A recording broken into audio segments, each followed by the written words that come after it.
ఎంతమంది జీవితాలను నాశనం చేసిన వాడు నువ్వు.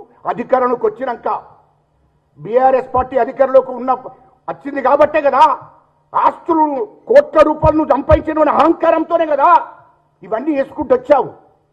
ఒక్కటి కాదు, రెండు కాదు, నీకు ఇంకా ఉన్నది. ఇంకా నీ ఎపిసోడ్ అంతా ఇంకా నా దగ్గర ఉన్నది. నువ్వు దుబాయ్లో ఏ విల్లాలు ఉన్నావు, ఎక్కడున్నావో అది కూడా నేను బయట పెడతా. నువ్వు తొందరపడకురా భయ్, నువ్వు తొందరపడకు. ఎవరైతే నీ బినామీ ఉన్నాడో వాడిని చంపితే ఇవన్నీ సమస్యలని పోయినాయి అనుకోకు. మొత్తం రికార్డ్ అంతా నా దగ్గర ఉంది. దుబాయ్లో నువ్వు ఏ విల్లాలు ఉన్నావు, ఎక్కడున్నావు, అక్కడ ఎవరిని తెప్పించుకున్నావో, వాళ్ళకి అక్కడ ఎన్ని విల్లాలు కొనిచ్చినావు, ఎంతమంది అమ్మాయిలను ఆడబిడ్డలను మోసం చేసినవురా భయ్. నువ్వు ఏం తమాషా చేస్తున్నావా?